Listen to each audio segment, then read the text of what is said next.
Oh, thank you. Yes. But it is even more crucial that we come together now. April this year, we saw the signing of the African Continental Free Trade Area.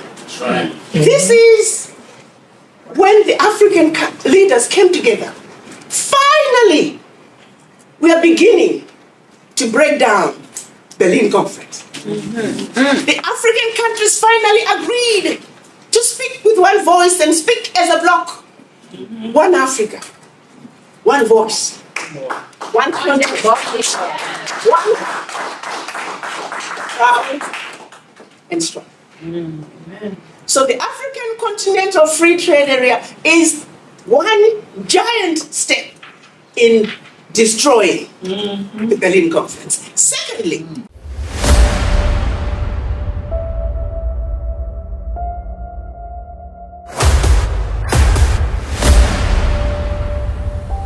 this is the journey to one Africa. And also thank you for just taking your time on a Saturday morning to come in and have us come together as people of African descent. I think as Mel said, I was a country doctor minding my own business in Tennessee when I was asked to come here. As part of my conversations with Madam Zuma, I wanted to know why she was so insistent that I took this position. And she said, well, the diaspora are such an important part of Africa's development. The heads of states are very clear about how there cannot be sustainable development in Africa without the significant participation of its children in the diaspora. Starting from those who crossed the Atlantic in shackles and those who left much later in search of greener pastures. The reality is for Africa, the brain drain has been enormous. And Africa cannot build itself without repatriation of those brains. The real issue now for the African Union, through its African leaders, is the how. So she said, we're all grappling with the idea and how to bring the diaspora together. And she said, I don't have a plan either. But she said, you are a woman. I've given you the platform, so figure it out. So this is where we are. That is the call from the chair who appointed me. Yes, in addition to promoting Africa in the Americas, and right next to that, and I have reversed it. If you look at my mandate, is the promotion of Africa in the Americas and the diaspora. I have reversed it. My first priority now is the diaspora. Because when it comes to the sheer survival of the continent, the diaspora must be front and center. My talk today is going to be in 3 parts. I'm going to start talking about who we are and where we come from. Or rather start with where we come from, who we are, and way forward. And as Mel knows, there is one particular part of our history as Africans that defines the status of our situation in the world today. And that event is the Berlin Conference. And I've taken it and made it my mission to make sure that every person of African descent, in order for you to understand why Africa is where it is today, you must understand the Berlin Conference. Why did they meet in Berlin, 1884 from November to 1885 February? Prior to that date, of course, slavery had just ended in 1865. The Western world, the French, the British, the Italians, even the Russians, they are all haphazardly going into Africa. They heard about this beautiful, very rich continent with everything they can ever need. So as they were robbing and looting from the African people, pretty soon they started looting from each other. And then before you know it, they were fighting and killing each other. So the then Chancellor of Germany, Bismarck, he was afraid that they were getting ready to have a European war on the African continent. So he called his crony, King Leopold of Belgium, and said, let's do something about this. We are all going into Africa and looting. Let's organize how we're going to loot from these monkeys. And so they called each other up and they met in Berlin. The sole purpose was for this gang of thieves to organize themselves as to how they were going to effectively steal and loot from the African people. How they were going to effectively put a system in place to see to it that the African people and the continent were forever defeated and dominated. So it was during that 3 months of deliberations, sitting on a big table like we are now, and across this table, a 5-foot map of Africa, the decisions were made. Where tribes were getting along very well, that was absolutely unacceptable. That means more countries came out of it. That means more, those same countries, one was given to France, the other one was given to Britain, the other one was given to Spain, to make sure that they don't even, over time, give it a generation, they don't even know each other. They don't speak the same language. And those that did not get along, they became one country. Let them keep fighting. So the Berlin Conference was a strategy to see to it that the Africans are forever defeated. So as I go around talking, I've had some, usually it's the educated, the bright ones, the professors. But Ambassador, you can't keep talking about the Berlin Conference. That's over 200 years ago. And my comeback to them is, when they made a decision to have Togo, Benin, Rwanda, Burundi, what did they have in mind? How can Togo be called a country? If this was a boxing ring, heavyweight, countries, please stand up. Togo gets up, United States gets up, China gets up. Now may the battle begin. What chance does Togo have? But on the books, Togo is a country. We were designed to lose. No single African country, as if we continue as individual African country, can survive. No. You see, Togo needs to negotiate with the state of Delaware. There's parity. Nigeria needs to negotiate with the state of Texas. There's parity. But as individual African countries, it is so important that we understand that the strategy that they put in place in 1894 was designed for us to forever lose. And if we should have one African country that tries to have a leg up, because we are so small, it's very easy to take us down. Before you know it, there's conflict. It is in the books that of the 7 African leaders who were assassinated during the coup in the Francophone countries, they were all orchestrated by France. Why were those leaders assassinated? 1958, when the French were leaving their colonies, they made them sign what they called the Pact for the Continuation of Colonization. This pact necessitated that 85% of the Francophone countries keep their bank reserves in France. Sadly, that pact is still in existence today. So when the leaders who were now opening their eyes and saying, this does not make sense. How can I run a country with 85% of the money that I need? And then when I try to access the remaining 85, no, only 15%. If I try to access the remaining 85 that's in the French banks, I'm treated like a beggar. You're becoming too smart. Next thing you know, there's a coup, and you're assassinated, and they put a puppet in. And then it gets to a point where everybody gets scared. If I try to raise my voice, they can take me down one way or the other. Now we are no longer doing coups. we're having conflicts. And who are we using for the conflicts? Our young people. And all they have to say, boo, and we run.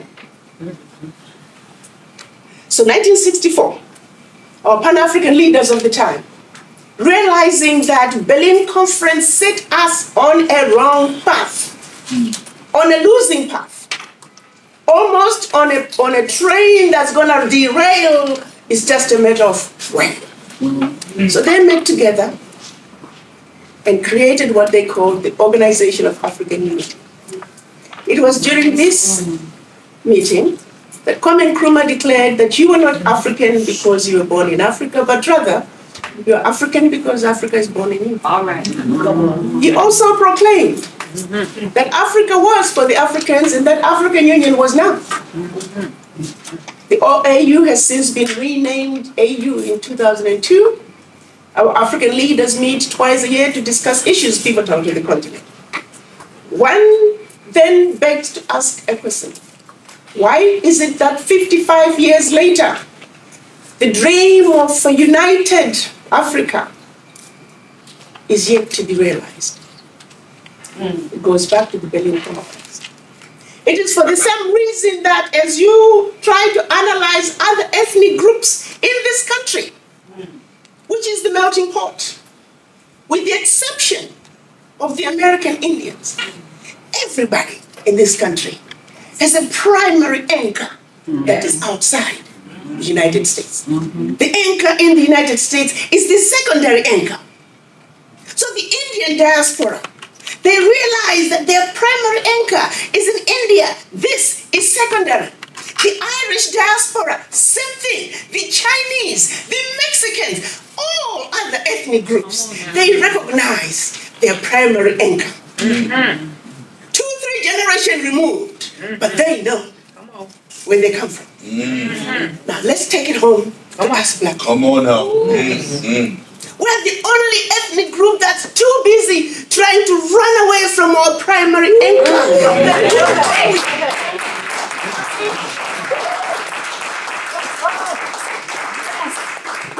We are just floating like sails without an anchor. And until we realize that we must accept our anchor, our primary anchor, and connect with that primary anchor, there is no future for us. We shall forever be floating. We shall forever be controlled. Let me take it home a little bit. Those of you who are Africans, you might take continental Africans. You might take your friend, one of your sisters, brothers who happens to be white to Africa, and they work at Walmart. Guess what happens when you go to Africa? They're put on such a pedestal. You know what I'm talking about? Simply because of the color of their skin. Why is that?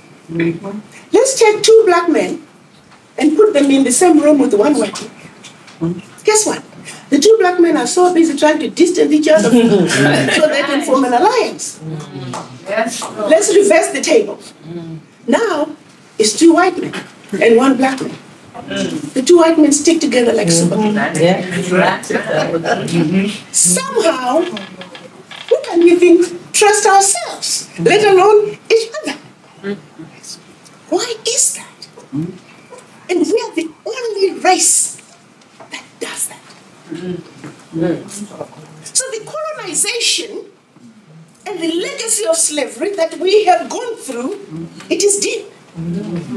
And until we recognize that we are suffering from this affliction, we can't begin to heal. Yes. Which is why it is imperative that we have a serious conversation with the image in the mirror. Because the healing begins with you having that serious conversation. Asking that image in the mirror. It's a very important question. Who are you? Why do you think the way you do?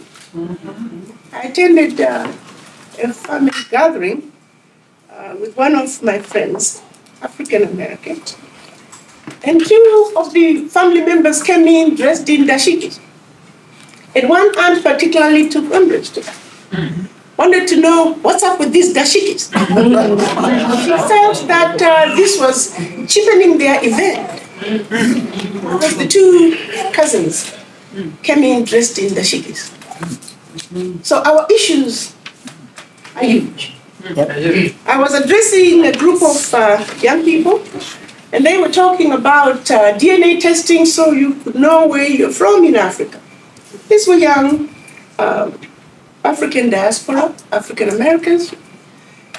And they said, no, I'm never going to do my DNA testing, because if I do and identify where I come from, this government might just send me back. I have a lot of work to do. I have some serious work to do. Last year, I was informed of a situation at Cornell where the African American students were protesting against the continental and Caribbean students, claiming that they were getting preferential treatment. They wanted me to issue a statement. I said, what is a statement going to do? I said, I need to go see the children. All right now. They need to see me. And I need to feel them. So we flew to Cornell, and we had a town hall session. And in my speech, I asked the children, I said, if the issue was the quota for black enrollment, as they said the continental and Caribbean students are being used to fill the quota for black enrollment. I said, if the issue was enrollment, and the issue was foreigners, did it occur to you to go to the administration and also complain about Asian enrollment, Asian quota? They looked at me like, are you crazy? And I said, secondly, did it occur to you that maybe you could go to the administration and say, please, the quota for black enrollment is too small. Yes. Let's increase it. There you go. Yes. Yes. But instead, the mind that's suffering from the legacy of colonialism, the mind that's suffering from the legacy of slavery, said, go after your sister. Go after your brother. So we find ourselves fighting over crumbs under the table when there's a 10-course meal going on the table. So instead,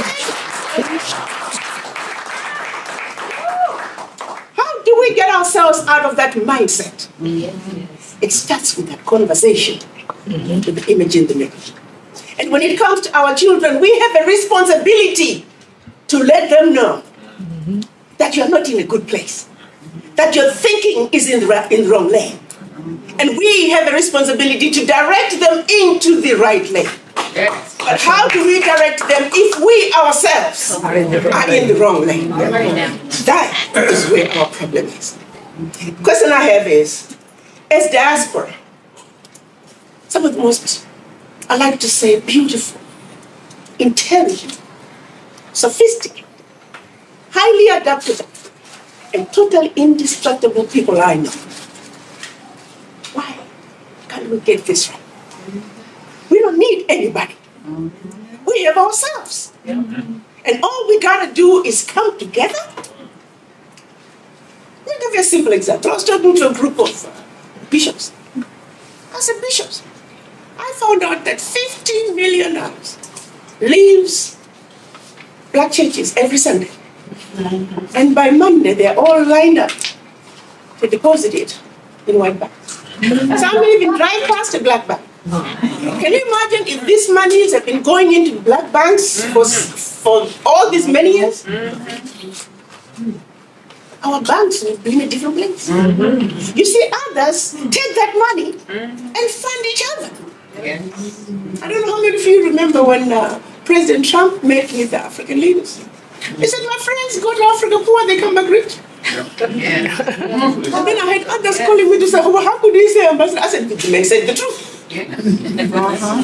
Now, you may not want to hear it, but it is true. The real question is, what are you going to do about it? Are you going to continue to be a complainer and a noisemaker? Or are you going to do something about it? Let me take it home a little bit. There's so many of us here. If we were to say, we have a credit union, and everybody commits to opening an account, it's still your money. $10 a month. Just take 10 million out of the 55 million, 50 million in this country. That's 1.2 billion in 1 year. By just opening an account in a credit union, it's your money. But guess what I could do with that?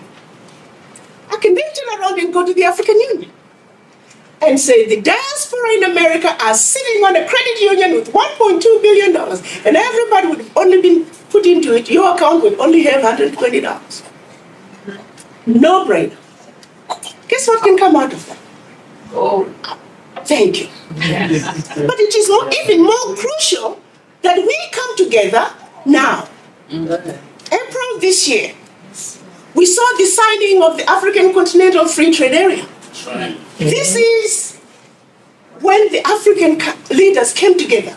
Finally, we are beginning to break down the Berlin Conference. The African countries finally agreed to speak with one voice and speak as a bloc.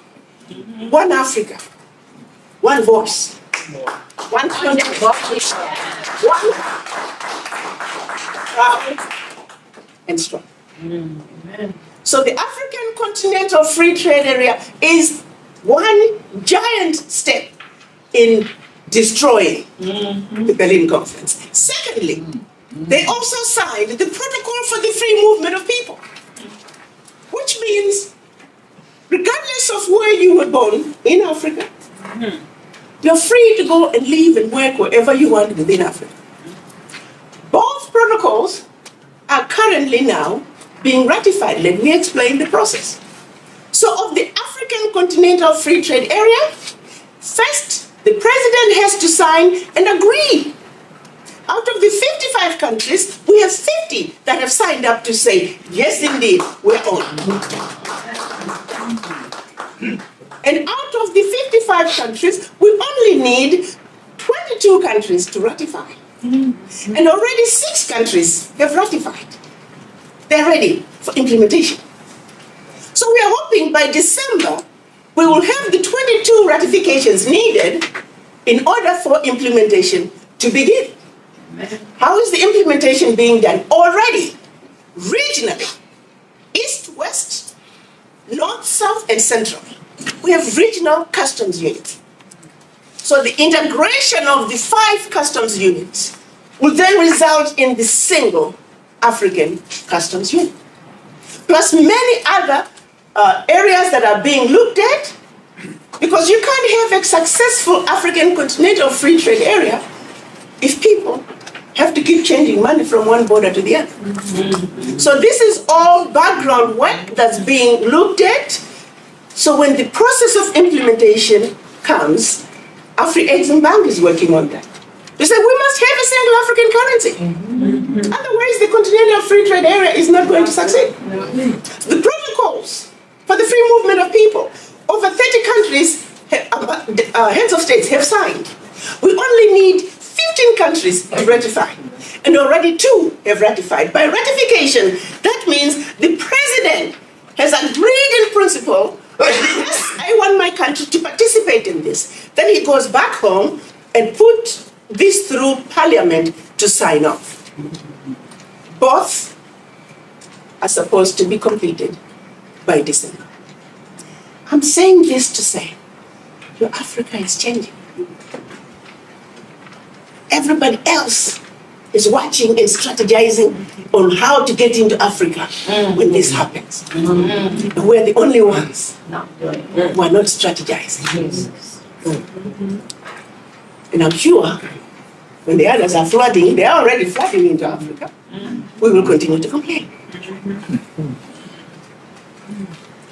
I'm here to tell you that in spite of the exploitation that has gone on in Africa for centuries, guess what? They've only tapped maybe 10%. Africa is extremely undervalued. Yes, yes. I'm here to remind you that you are descendants of the original continent.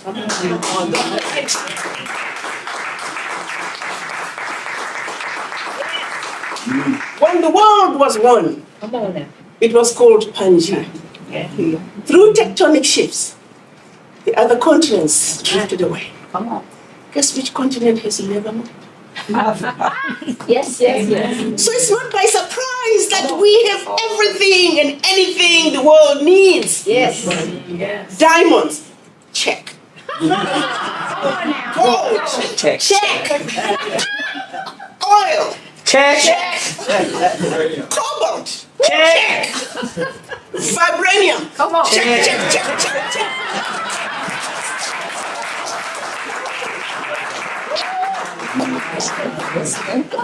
And that is all ours. And not only that, we are the origin of humanity. That's right.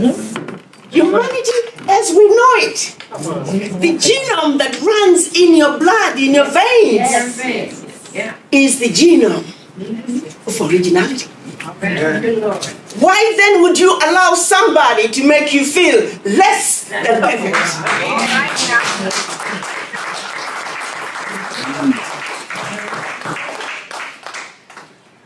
The pigment of ours, the melanin, that seems to scare some.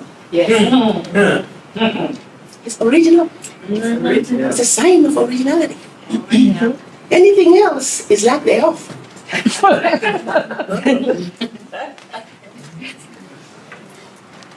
So I'm here to say, my brothers and sisters, you are descendants of an amazing continent. A continent that's being exploited by everybody except us. We don't need to exploit Africa, we just need to go home. Yes. Yes. Yes. We just need to go home. They've done a great job of painting our continent as a diseased and dying continent. Well, if it is so diseased and dying, why are you going there? You tell us one thing, don't go to Africa, but they're running to Africa. The onus is on us. Yes. To say enough is enough.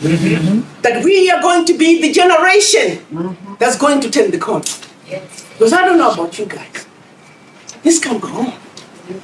Our circumstances, wherever you encounter us as black people around the world, are deplorable. Yes. How long does this have to go on Right. before we can say we are sick and tired of being sick and tired? And that's just why I'm here today. To say, as the African Union representative, I'm a woman on a mission. All right. Yes. The diaspora must come home. Yes. And I hope we can join hands. I'm looking to put a board together that's going to be an AU advisory board, that we can begin to set an agenda. So when issues come up, just like I talked about the 1.2 billion, 10 million, each one paying, opening their own account for $120 a year. Can you imagine when I can walk back to the African Union and tell the African leaders that the diaspora are sitting on an account with $1.2 billion? Now, that is a voice. Are you with me? Yes. Yes. No money, no voice. Let's be clear about that. We can keep talking as long as we have no money. We are noisemakers. That's right. It is just that simple. And this is a simple, no-brainer idea that I'm trying to sell to the diaspora to say, if you believe in Africa, let's identify a credit union. And there are quite a few that are owned by us. That we could say, open an account so you can stand up and be counted. When I walk in and I say the diaspora in America are sitting on an account in 1 year with $1.2 billion, they want the African passport. I got ears. They will listen to me. But if I go to them now, they're saying, where's your army? Where are the diaspora? We have to stand up and be counted. And if we believe in ourselves, our children, and generations to come, we have to do this. We have to come together once again as one united African family, proud and strong. Thank you for listening to me.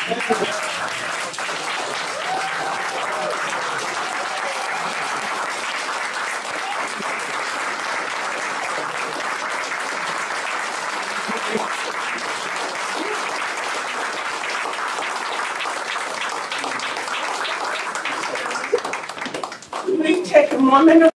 Package this presentation into a video that can be disseminated widely. I hope there are plans for you to visit every campus in the United States. And then finally, I love the idea of the Continental Diaspora Bank. It's something we've discussed with Dr. Ron Daniels. Help us narrow down and identify that credit union for us to support.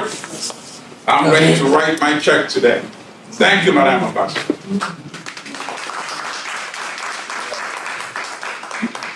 I can only echo Milton. Thank you so much for this inspiring idea.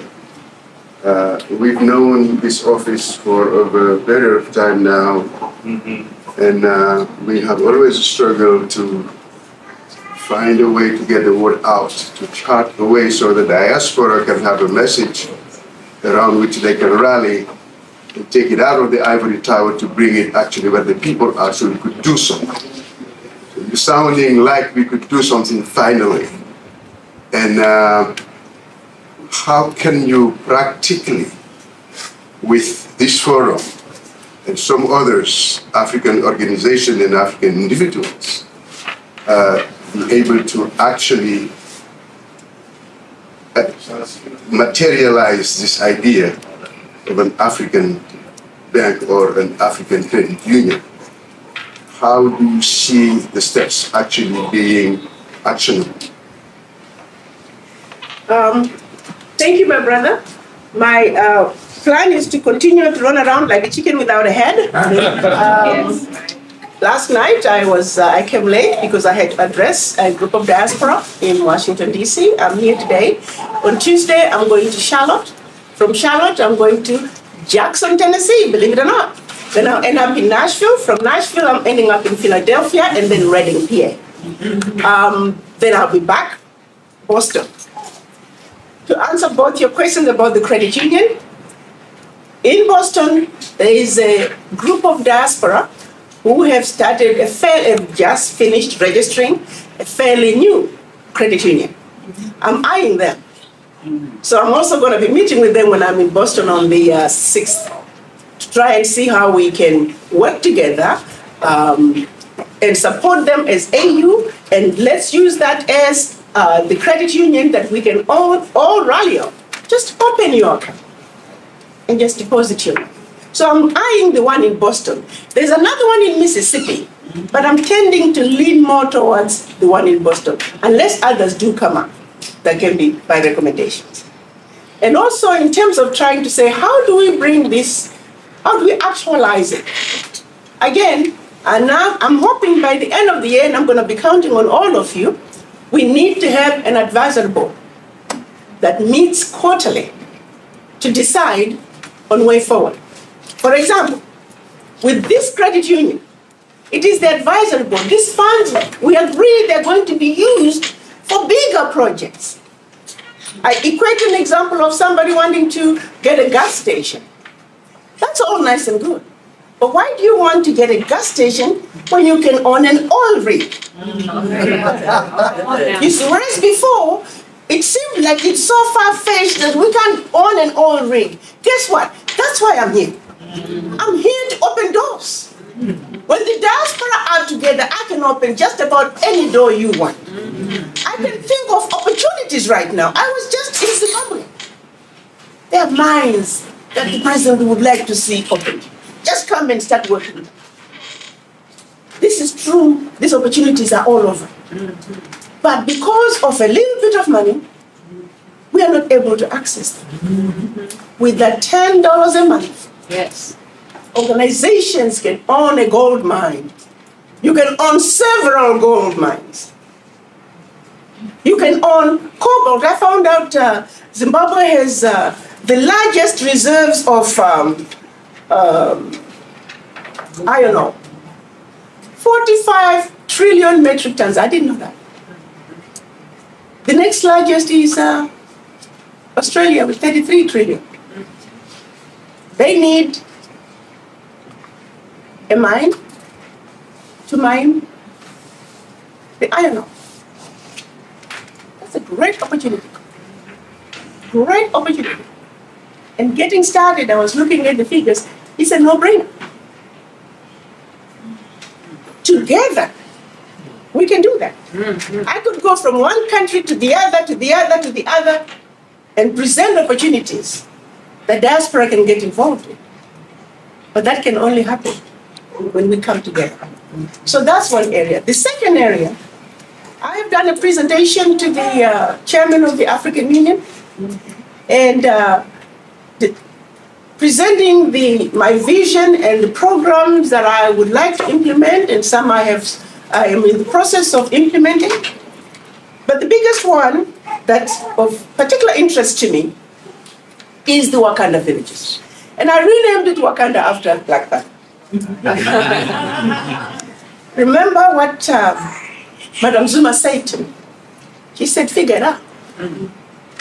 So I pondered over, how am I going to bring this crazy group of people who are scattered from all over the place, and we're all coming with different ideas, just like we are, like any other family. I said, this group of people, like any family, you got your menopausal mother, you got your schizophrenic aunt, you know? But we still are one big happy family. We don't disown each other. I started looking first, I started by itemizing the issues that Africa is dealing with. Let's look at healthcare. If all the Black American doctors, continental doctors, the African diaspora in the United States doctors were to go back to Africa today, we're only going to need about 20% of the need. Africa today needs about 1.2 million doctors. So taking it home again to say, before you start complaining and accusing these heads of states, and I'm not making any excuses for them, but I want you all to understand, no amount of money can be put into healthcare in most of the sub-Saharan Africa that will deliver the desired results. The doctors are simply not there. You have countries with no orthopedic surgeon, no neurosurgeon, maybe 1 or 2, OBGYNs, maybe 10. You have the doctor-patient ratio of 1 doctor to 100,000 people. That is not sustainable. I have traveled around the continent. Beautiful hospitals. Built American standards. The wings are closed because there are no doctors. That is our reality, ladies and gentlemen. So the brain drain is a serious issue for Africa. And that's why we, as the children, must step it up. So the question of access to healthcare must be addressed. The next issue is access to power. Without electricity, everything comes to a halt. Some may not be aware, but the majority of the sub-Saharan countries, again, over 50% of drugs going into those countries have zero bioavailability. People are dying thinking they're taking blood pressure medicines, diabetic medicines, antibiotics when they're taking chalk, in some cases poisonous substances. And nobody is holding these murderers to task. It's just going on like it's a non-issue. And yet, they want to find issues to complain about that president and that president.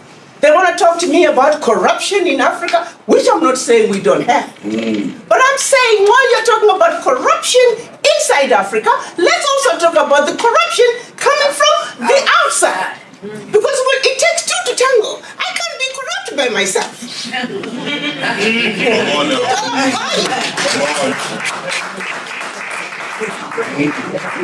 The economic value of the corruption coming from outside Africa is significantly larger. But you see, they want us to focus on the piddly little issues, while the big looting is going on. I use an example of a head of state who stole $1 billion.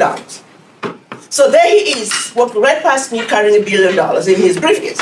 And then on the other side, there's France, who is taking over $500 billion out of Africa every year.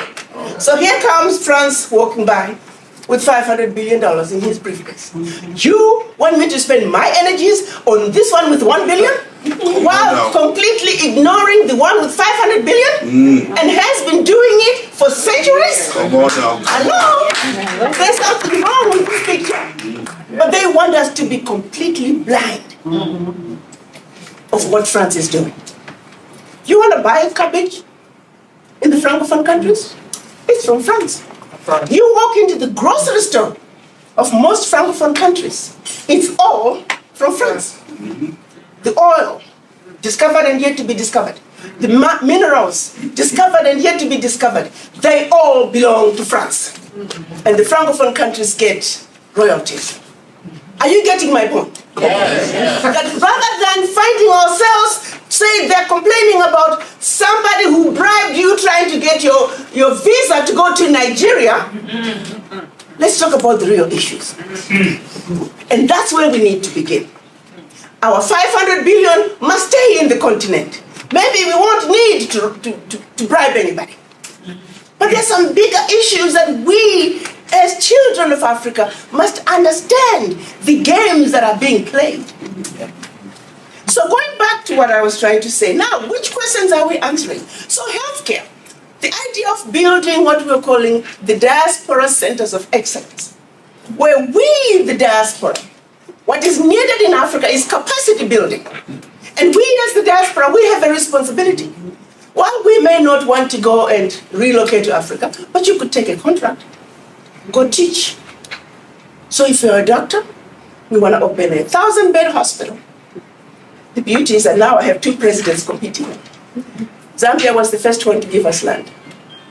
And when I was in Zimbabwe 3 weeks ago, the president of Zimbabwe had heard about my land, the land we got from the president. He said, so I heard they gave you a little bit of land. And I said, yes. He says, they have a lot of land. They should have given you thousands of hectares. And I said, well, Your Excellency, this is all I have. He said, okay, what would it take for you to come to Zimbabwe? And he said something that was very funny. He said, well, my sister, let me tell you. You see, Victoria Falls is like a woman. If you're looking at her from the Zambian side, you are seeing her back. And when you're looking at her from the Zimbabwe side, the choice is yours. He said, tell me how much land you need. Initially, I said 300 hectares. He goes, only? And I said, okay, then if you say it, I'll go up to 1,000 hectares. He says, no, you don't. In a nutshell, they're looking into, he has already called the team. I met with them before I left. It's in the special economic zone, prime location in Zambia. The president is ready to give 1,000 hectares, plus any more that we need to the diaspora to open this village. So 1,000-bed hospital, teaching hospital, with a university.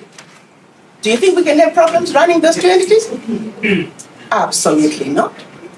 Everything and anything and any specialty we need is here in the diaspora. Then, we also have over many billions of dollars going Africa every year, out of Africa every year, for what we are calling overseas healthcare. The presidents, the ministers, the billionaires, the millionaires, and even the ones without the money, they're coming together and finding it somehow. They're all going outside Africa for healthcare. That has got to stop. So we plan to have 5 of these regional hubs, which are basically going to be developmental hubs for each region with downstream development. We're going to have hotels, 5-star hotels. So now, these heads of state no longer have an excuse, because we're going to bring the best of the best surgeons, the best educators, the best everything, because it's all here in abundance in the diaspora. We're going to bring it to Africa. And we, the diaspora, are going to take responsibility for building our Africa the way we want it. So we will have the hotels.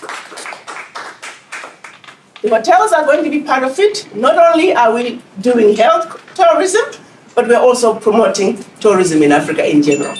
When you look at the tourism dollars, Africa is with the best destinations in the world, we're only realizing 1%. It's sad, but that is our reality. So we'll have also, starting with the 200 megawatt power plant, expandable to 1,000. We're also going to have a pharmaceutical manufacturing plant so we can stop the bad drugs coming into Africa. And then the housing development that comes with it and the infrastructure that comes with it.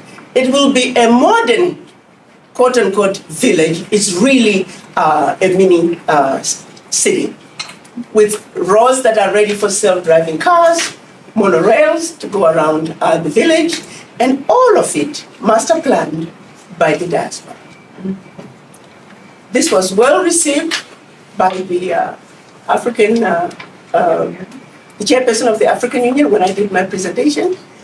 I won't mention names, but a law firm was brought to my attention by another ambassador, and they wanted to know how they could work with us, with the African Union. I said, well, you know, I got this project that we're working on, and I sent him a presentation on Wakanda. He called me back the following day, and he really wanted to meet with me. So he comes in, and I still remember he was holding the document. He said, Ambassador, this is brilliant. This is brilliant. In my document, I'm very clear. This is about the African diaspora. I defined who the African diaspora are. That this is a project that's going to be run by the diaspora. So there was no misunderstanding there. So to my surprise, his interest, and he was not of our color, I can run with this. This is brilliant. I can even take it to President Trump. He will love this. He will love this. That's a conversation that...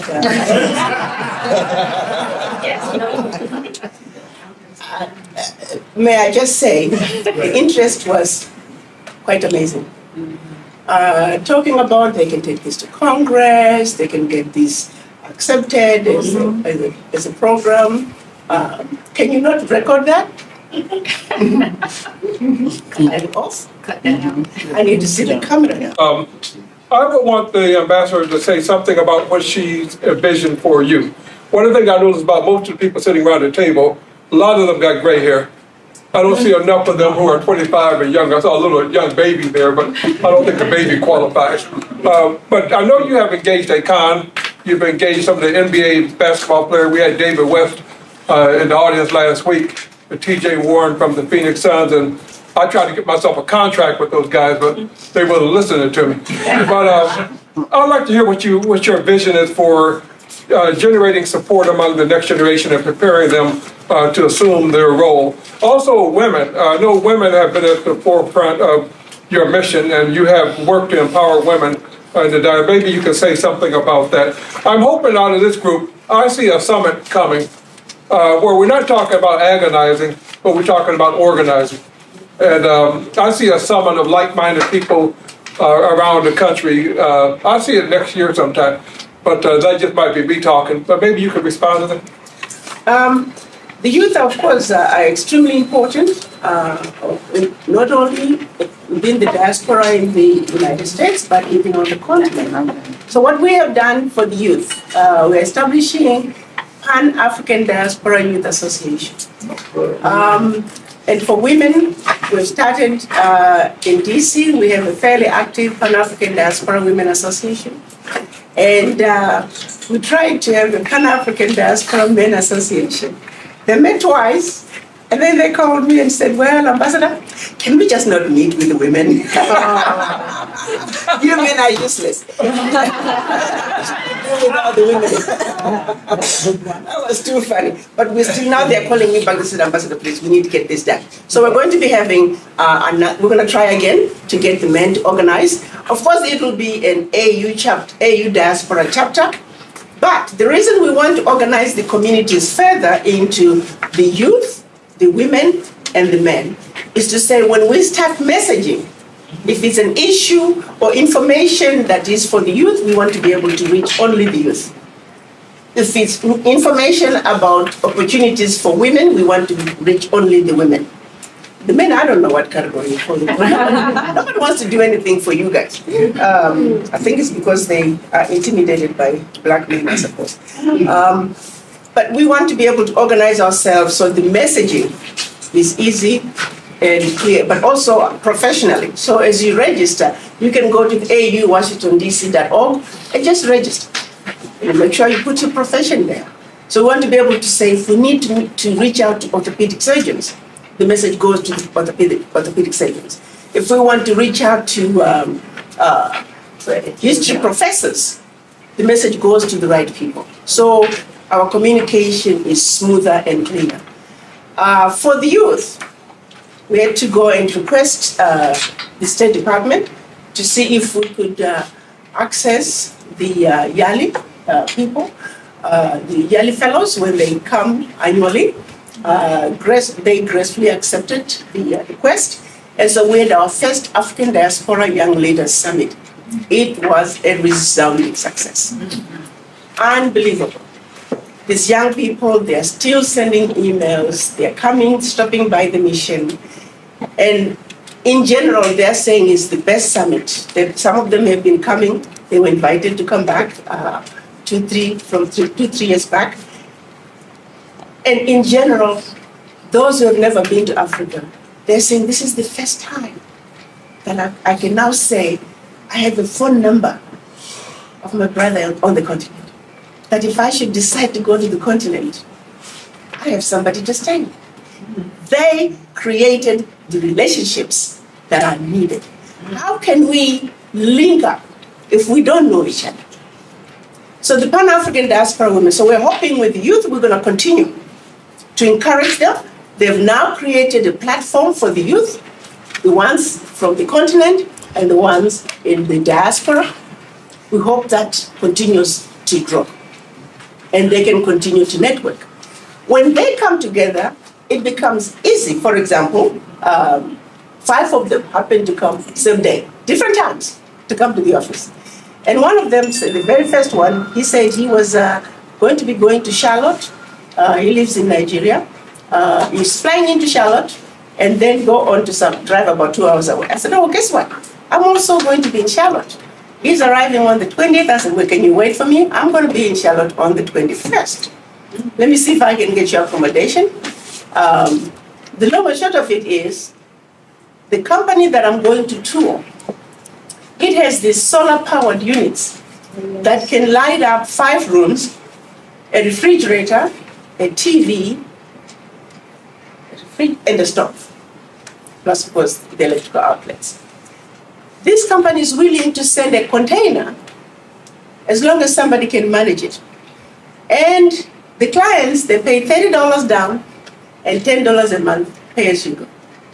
And we can bring electricity to the villages and anywhere in Africa. So these young people, I presented that to them, and I said, here's an opportunity. As a young YALI fellow, you could run a business. You could provide power to so many people. So they're going to be renting a car, and they're coming to join me. We're able to organize accommodation for them. That's what we can do when we come together. And I'm challenging them to say, this is such a no-brainer, that we can have all the young YALI fellows doing that and bringing power to Africa. And then I get another call when they started circulating that I was coming in Charlotte. And my diaspora contact calls me and says, well, Ambassador, Singer, I guess he's from North Carolina, Singer sewing machine. They have about 100 machines they want to give. And there could be more, but they want to know where to start. So they have their headquarters in DRC. So I reached out to one of the Padua women. I said, you're from the DRC. There is an opportunity here. Since their headquarters is in DRC, maybe we could start with DRC. She said, sure, Ambassador, so she's coming too. So again, when we network, this is what can happen. As the projects come, because we are connected, we can disseminate the information, and that's why it's so important that we come together and stand up and become. Okay, I have to make some executive decisions here. Right? And I'm going to do the following. and bear with me because we have a time constraint. And what I said from the beginning is that our principal purpose for being here was to hear from the ambassador. And I think it's been worthwhile.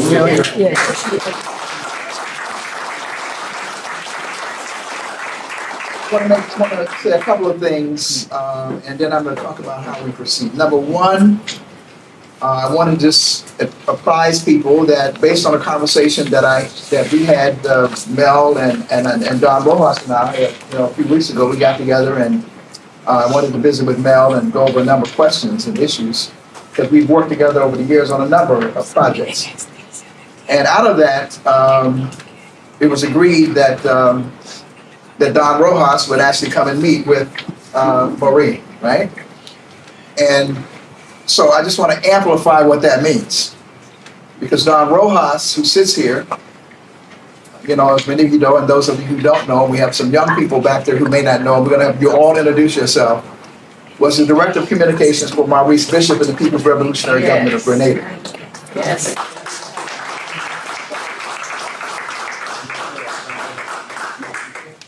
He was also the Director of Free Speech Television. Free Speech Television. I remember that. And of course, he was the editor of the Amsterdam News and general manager of WBAI. And most recently, he was called upon by Professor Sir Hilary Beckles of CARICOM to create University of West Indies Television. He is the one who's responsible for that. Right?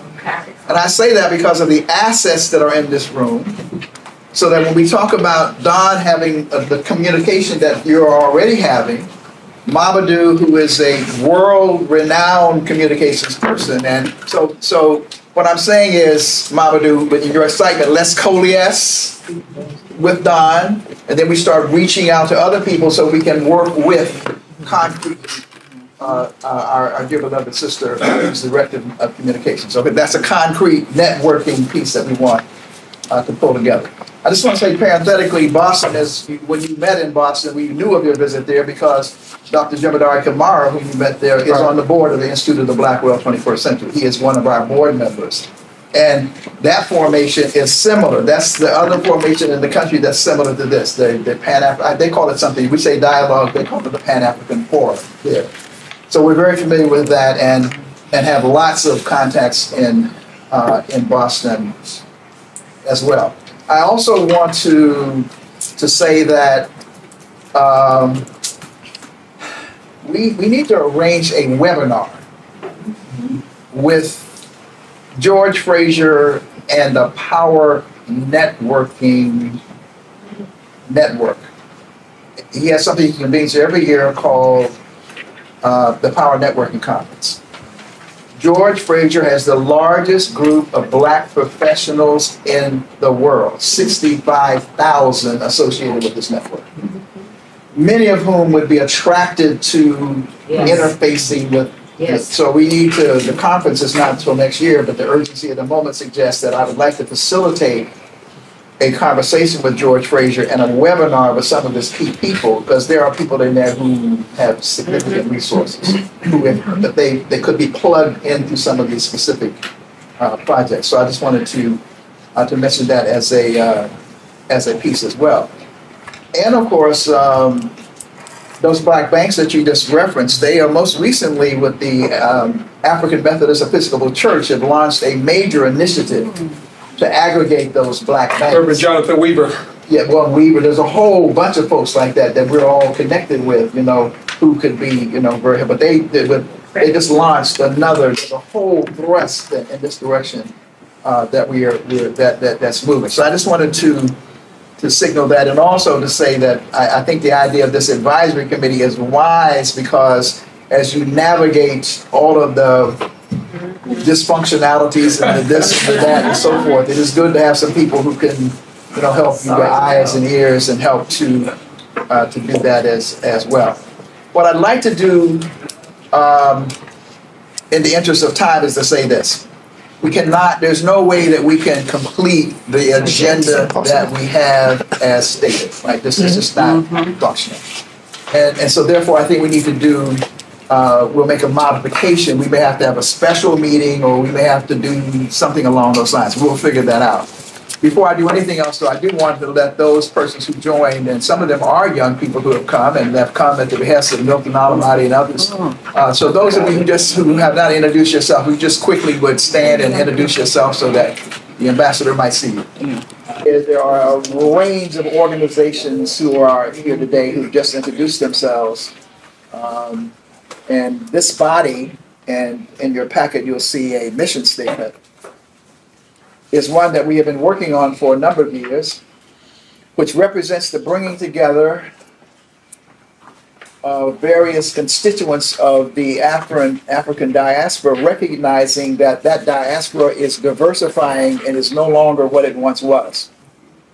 The reality is, however, the fact that we have that community does not mean that we are connected, that we're working with each other. So this body is a rare body in many respects, in that we bring together every 3 months, 4 times a year, continental Africans, the Afro-Latino caucus over here, Caribbean Americans, as well as African Americans.